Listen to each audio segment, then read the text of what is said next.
I'm not exactly the easiest person in the world to like, but I would just like you, just give me an opportunity here. He showed a photograph last week, and he said that for him it was just another Friday. Well, for me it wasn't. Because I know it's really easy to think that I was raised with a silver spoon in my mouth. I know it was really easy to believe that you people understand my upbringing. But the fact of the matter is, at one point in my life, the only reason I got out of bed in the morning was because of professional wrestling. Just like all of you, I love professional wrestling. I love AEW. And yes, you know what? That day meant more to me than just a Friday. That day meant everything to me. Let me go back a little bit in time. 2007, I'm 11 years old. I got a litany of learning disabilities. I have severe attention deficit disorder. Every single day in school for me was hell. But the one thing I was good at was football. I tried out for the team. I was one of, only 2 Jewish kids that tried out. And, shockingly, the coach decided to start me as a middle linebacker, and that meant everything to me, because for once, I thought I fit in. And then the next day at school, I'm walking the hallway of my school, and I see my teammates walking up to me. And I'm excited, because for once in my life, I actually think I'm gonna make friends. And they look angry. In their hands, they're holding rolls of quarters. And all of them decided to throw the quarters at me as hard as they physically could. And they said, "Pick it up, Jew boy, pick it up."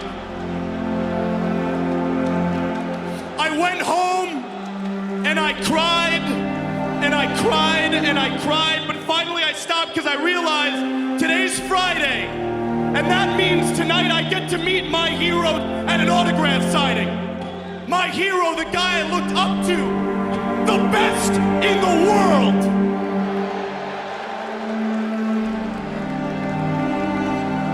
That day meant everything to me, and when I went back home, I made a promise to myself that I was gonna be just like my hero. I wasn't gonna be afraid to speak up for myself. This 5'0" ADD riddled Jew boy was gonna become the best in the world. Fast forward, December 2013. I've gotten stronger, I've gotten faster, I've got football scholarship offers coming at me left and right. But I don't give a damn, because all I wanna be is like my heroes. I wanna be a professional wrestler. I'm studying tape. I am watching matches until my eyes bleed. I'm practicing promos in the mirror. I am practicing promos in the mirror until my voice gets hoarse. January, you leave me. When I needed you most, when I believed in you, you left me. You left all of us. That's when I realized if the best in the world couldn't do it, why could some dumb 5'0" ADD riddled Jew boy? So I went to college like a good boy. I packed my bags, I drove off, and I quit on my dreams. And I buried my happiness deep down. I buried my dreams deep down until one day I'm in my dorm room, I'm scrolling on Instagram, and there's an account called The Wrestling Classic. And there's a photograph of my hero shaking hands with Bryan Danielson, the same guy who I believed in, the same guy who left me when I needed him most. I was livid. I packed my bags, I got in my car, and I made a promise to myself that day. I made a promise that I was gonna become the best in the world in spite. I made a promise that whatever outcasted kid at school who was getting bullied, had me to watch on his TV screen, and I made a promise that I wasn't gonna leave him high and dry, just like you did, you gutless coward! At Revolution, You can make me bleed buckets, but I will not quit. Because if I quit, then I'd be no better than you. And we all know that's not the case, because my name is Maxwell Jacob Friedman, and I'm better than you. And you know it.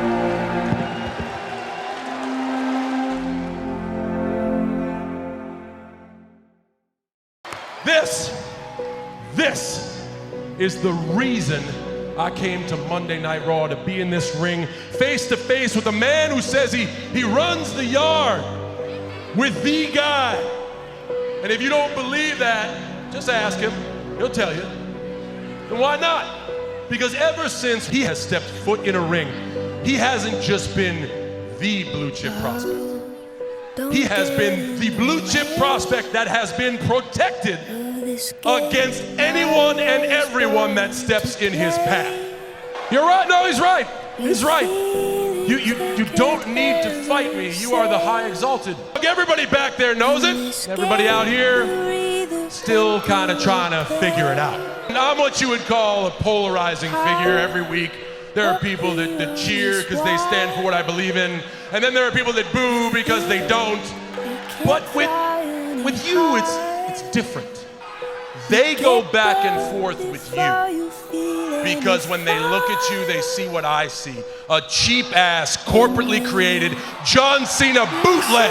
Listen carefully, young man. I'm not a battered veteran at the end of his career with a bad hip.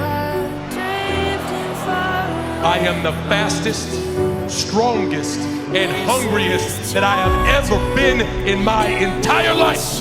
This chump right here, he ain't the guy. Dude, you're just a guy. A guy trying so desperately to fill shoes that you never will. Hey, how you doing, buddy? Good to see ya. Listen, man, I'm not out here trying to start a fight. The last thing I'd want to do is embarrass the icon in front of all these schmucks. No. I'm here to have a gentleman's chat. It's easy to fool a bunch of people who solve their problems with gun violence and incest. But you ain't fooling MJF. You're a bad person. Everyone who's ever been friends with you, they stay by your side through thick and thin. And yet when they need you most, where are you? I want you to understand something. No matter how many times people chant your name, no matter how bad these people want to see you come back and beat my face in, understand this. They can chant your name all they want, because if you come back, this is your future right here. You will always fall short. You will always be second best to me and me alone. Because I am the past, the present, and the future of professional wrestling.